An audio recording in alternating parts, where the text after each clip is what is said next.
Agora, para finalizarmos o texto, como disse, agora Pedro, o final do texto agora, Pedro vai trabalhar a questão de como se dará a consumação, né, de todas as coisas e qual deve ser o comportamento qual é que deve ser o comportamento do crente diante de todas essas coisas. Então, eu botei até assim, se estamos caminhando para o dia do Senhor, né, o juízo final, como devemos nos comportar diante desse fato, né? Como é que o cristão deve viver diante dessa expectativa da volta de Jesus e do juízo final, né? E aí o versículo 11 diz assim: tudo que existe será aniquilado.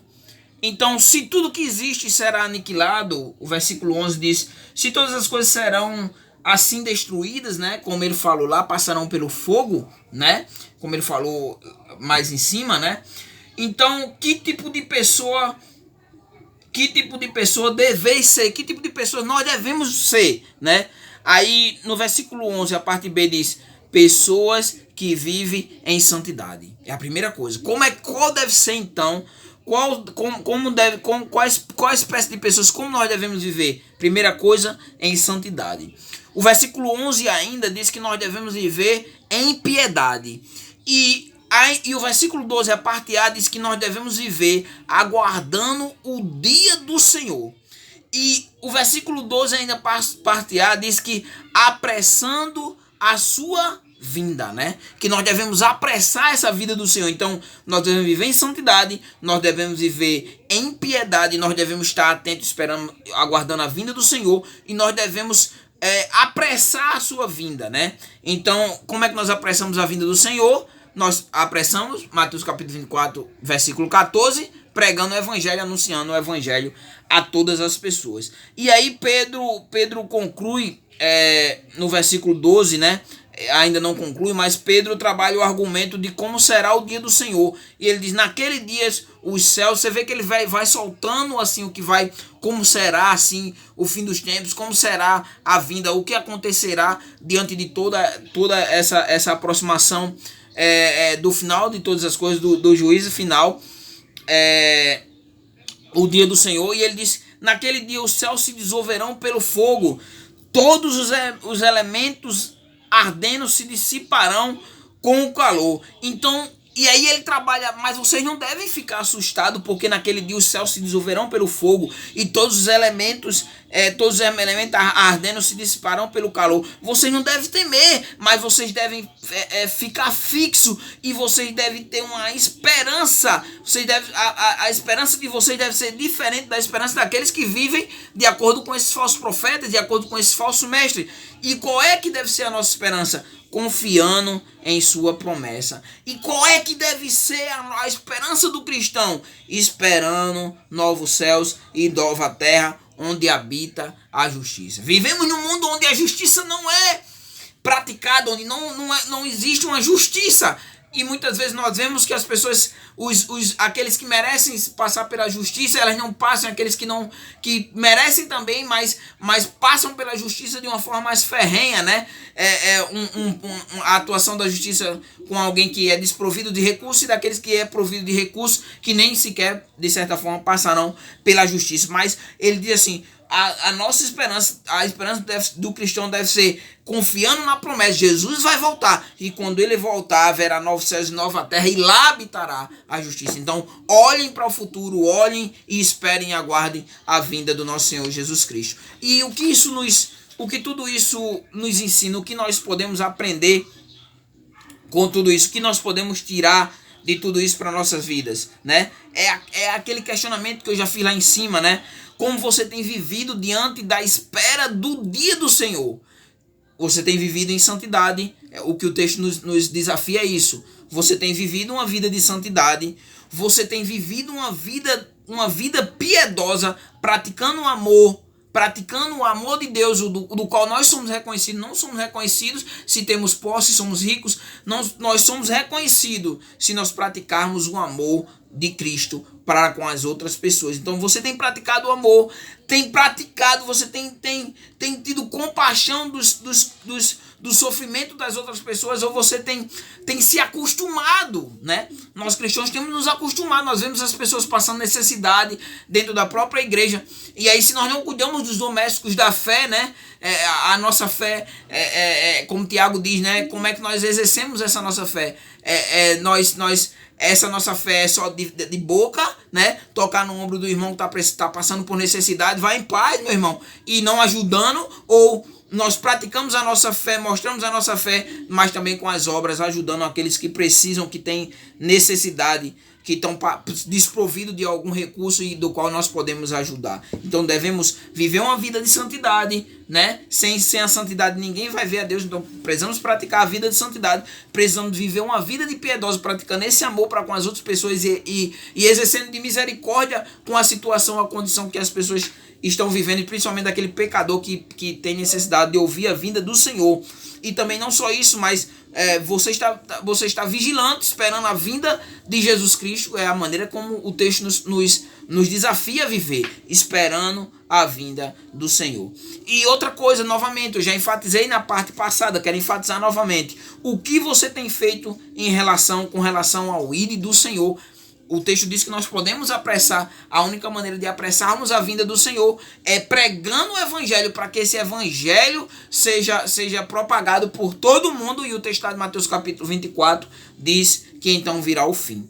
A outra coisa que nós podemos tirar de lição para nossas vidas com relação a essa parte do texto, né?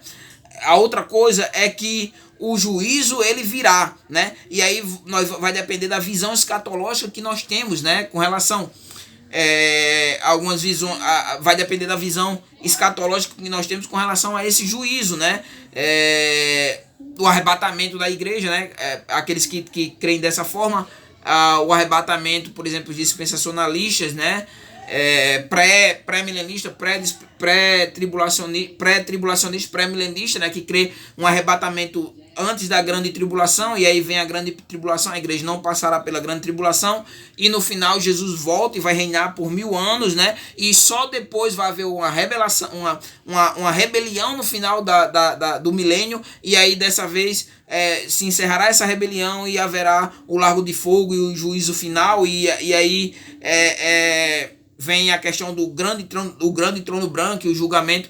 Ou a outra visão escatológica de que quando Jesus vier, não, já todo mundo vai ser julgado, e aí novos céus e nova terra. Vai depender da visão escatológica, mas o juízo virá. O que nós podemos tirar de lição é que o juízo virá, o dia do Senhor. Esse dia do Senhor, o mundo passará pelo fogo e haverá um grande trono, como diz lá em Apocalipse capítulo 20, onde todos serão julgados, e aquele que não tiver o seu nome escrito no livro da vida será jogado no lago de fogo. Então vai depender da concepção escatológica, mas o que nós podemos tirar de lição é que o dia do Senhor virá, o mundo passará pelo fogo e todos passarão, ou dependendo da concepção, né? Porque alguns que creem que o grande trono branco, quem vai para lá quem vai passar pelo grande trono branco é aqueles que vão ser condenados, porque a igreja já vai ter passado pelo tribunal de Cristo, o qual ninguém vai ser condenado, mas receberá os galardões. Aí vai depender da visão escatológica. A outra lição é: em que você tem depositado a sua esperança? Essa parte aqui da aplicação foi a que eu mais assim fui tocado, assim, mais assim, falou comigo. Em quem você tem depositado a sua esperança, né? O texto nos desafia a depositar a nossa esperança na promessa da vinda do Senhor e em esperarmos novo céu e a nova terra onde a justiça habitará. Então, lá em Mateus, no capítulo 6, Jesus Cristo ele trabalha a questão de onde você tem juntado o seu tesouro, né? Se aqui na terra ou se você tem juntado um tesouro no céu, porque onde tiver o seu tesouro, ali estará também o seu coração. Então, que o seu coração esteja no novo céu e na nova terra, e que você junte tesouros nesse céu que vai vir, e um tesouro no céu onde a traça nem a ferrugem corrói, e muito menos os ladrões não minam e nem roubam. Então, Em quem você deve depositar sua esperança? Deposita sua esperança nas promessas de Deus e deposita sua esperança de que haverá um novo céu e uma nova terra. E esse novo céu e essa nova terra, Jesus foi nos preparar lugar, e se Ele foi nos preparar lugar, virá outras vezes e nos levará para que onde Ele estiver, estejamos nós também. Então, para concluir o resumo de tudo, devemos nos voltar para a palavra de Deus, devemos ter cuidado porque os falsos profetas estão no meio de nós devemos averiguar eles de acordo com as escrituras, devemos estar atentos porque a Bíblia é o nosso guia e tudo que está escrito nela mostra que Deus está governando o mundo e que nada está fora do controle de Deus. E a outra coisa é que se Jesus não voltou ainda até agora, é porque o tempo de Deus não é o nosso tempo e que Deus, Ele não quer que ninguém se perca, mas que todos venham ao arrependimento, ao arrependimento. E nós temos diante da consumação de que nós estamos caminhando para um fim, nós devemos viver uma vida de santidade, de piedade, uma vida vigilante e uma vida apressando a cada dia mais a vinda do Senhor, pregando o seu evangelho. Então que o Senhor possa te abençoar. Aquilo que seja como os bereanos, aquilo que está de acordo com a palavra de Deus, você acata para a sua vida como promessas para a sua vida, aplica essas palavras a sua vida, ao seu modo de viver, né? E que a palavra de Deus possa transformar a cada dia a sua vida. Aquilo que não está de acordo com a palavra de Deus, você descarta como os bereanos, e aí você absolve, passa na peneira da sua consciência, das escrituras, e aí você vai bem fazendo isso. Não acatando tudo que todo mundo diz como verdade absoluta, mas só aquilo que está de acordo com a palavra de Deus. O que não está de acordo a gente deixa de lado. Então, que Deus possa abençoar a tua vida, meu irmão, que Deus possa a cada dia cumprir as promessas dele na tua vida, e que eu espero que essa palavra tenha falado com você, tocado na tua vida e possa ter trazido bênçãos para a tua vida. E eu agradeço que tudo que Deus tem feito na minha vida e que Deus possa fazer na sua vida, eu agradeço por essa oportunidade que Deus tem nos concedido, em nome do nosso Senhor e Salvador Jesus Cristo, e até a próxima, com a graça de Deus e se Deus quiser.